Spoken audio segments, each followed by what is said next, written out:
It's come clear to us now that COVID-19 impact in Africa is not just on health. It's not just a health crisis. We're looking at a development pandemic with catastrophic impact both globally, but especially in Africa for a number of reasons.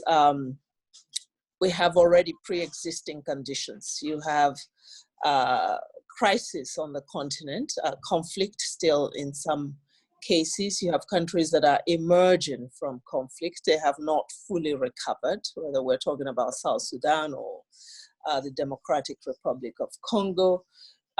We have already pandemics on the continent that affect quite a lot of people, HIV/AIDS being one of them, but also it's not long ago that West Africa had to deal with Ebola, which also crashed economies and affected health systems and institutions.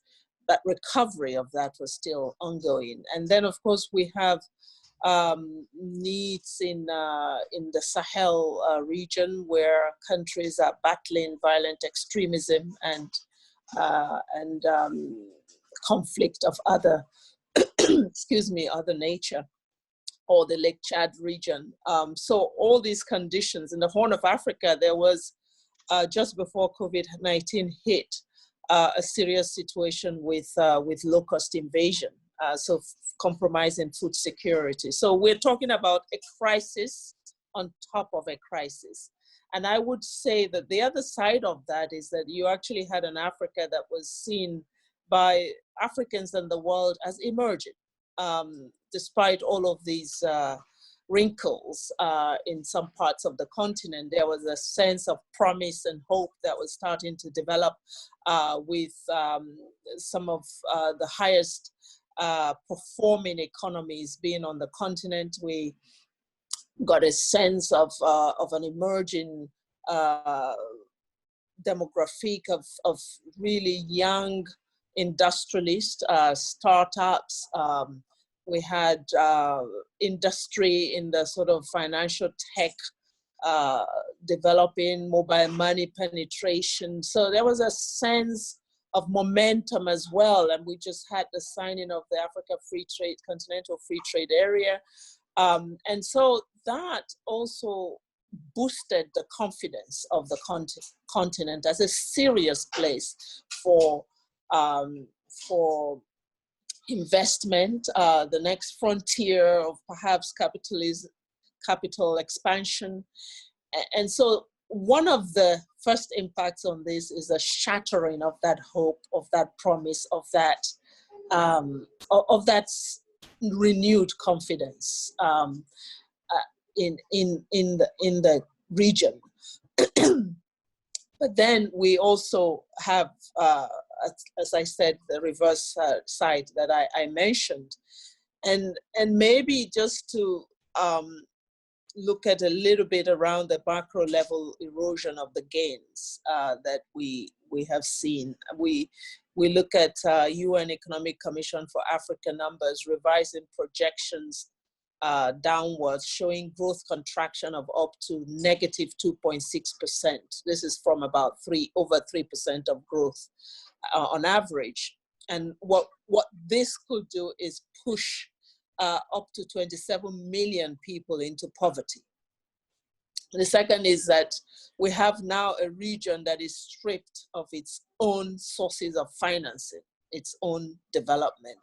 When you look at oil prices that were already quite low, but over 40% of Africa's exports is in that industry, and it's tumbled in half.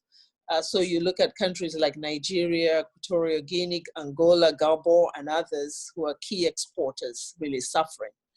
And then other commodities, coffee, cocoa, prices all projected much lower. And then overall trade dropping, perhaps declining up to 30%, if not more. Reduced remittances is another impact. This is a key source of household incomes and a major share of GDP in Africa, ranging from 5% in some countries, about 13 countries, to up to 23% in countries like Lesotho, and more than 12% in Comoros, Gambia, and Liberia. So collectively, we see a combination, a lethal combination of these losses. FDI will crash perhaps up to negative 15% compared to some of the previous forecasts we heard from UNCTAD.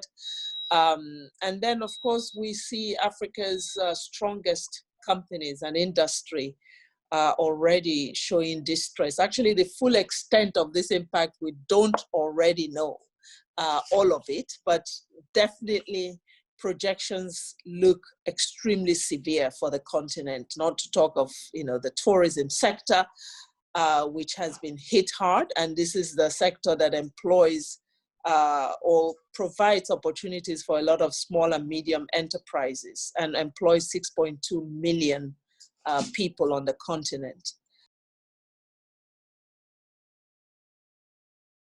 Panic is never a word that should accompany good leadership and a spirit of fighting back. If Africa goes into panic, it weakens its resolve to fight. So despite the fact that the numbers look bad, it's not time to panic. It's time to get serious on how to get ahead of the curve. For many of the countries. Yes, the numbers are starting to increase in several African countries. We've now gone over 20,000 confirmed cases on the continent overall, and we're seeing those numbers starting to escalate. However, African countries still have a chance to, because we had a bit of a head start compared to other regions, a chance to either get ahead of the curve or flatten the curve before it overtakes the countries. And this is now why it becomes important to take seriously the containment of this, the mitigation efforts by really boosting the capacity of health centers, health systems, making sure protection exists for health workers, ensuring that social distancing obviously has been used. Lockdowns, Africa is following the rest of the world in this, but these have to now be adapted to Africa's context, and with the important point of making sure that the measures that are being taken are not further worsening those pre-existing conditions and alienating the poorer parts of society. Well, the UN overall is coming together under the leadership of the Secretary General, and the framework that was just released by the Secretary General on socioeconomic impact is one such sort of umbrella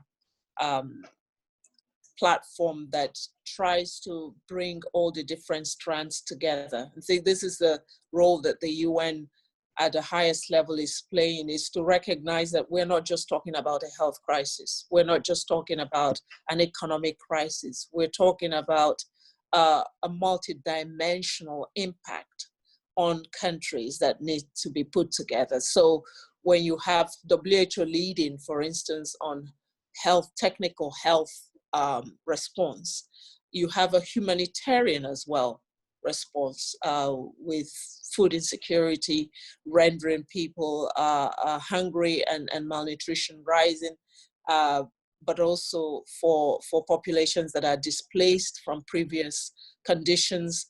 That humanitarian piece is led by OCHA. And then you have the socioeconomic impact, which UNDP has been asked to lead by the Secretary General. That socioeconomic piece is particularly important for Africa because We're talking about, if you look at the indicators that I named earlier, we're talking about shattered economies, but also we're talking about a devastating impact on social dimensions, where resources have shrunk for service delivery, for instance. So UNDP, for one, is in leading this socioeconomic impact recovery aspect. At the country level, we're supporting countries to first generate evidence of how this has impacted their countries, and therefore make informed decisions on how to tackle it. So socioeconomic impact assessments, as well as rolling diagnostic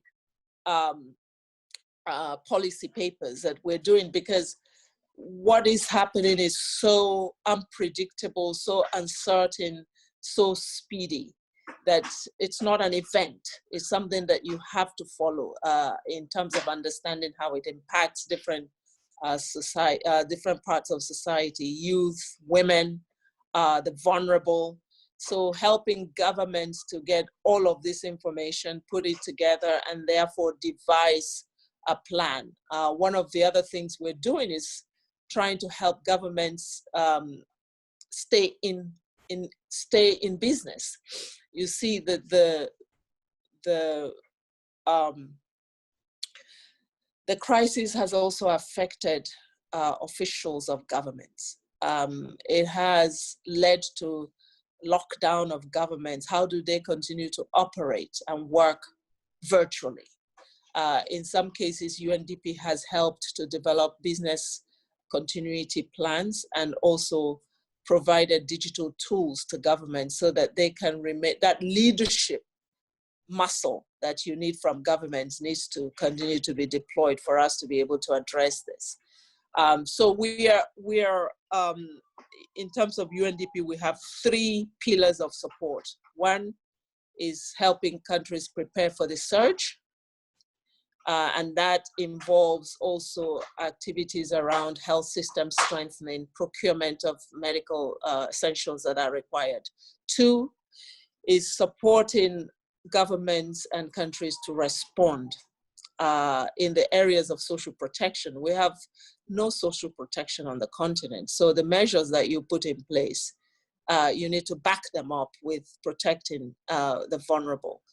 So doing all of those assessments to see who is vulnerable and who needs what. And I can give you examples of countries, for instance, in Burkina Faso, where government did the lockdown because their numbers were rising.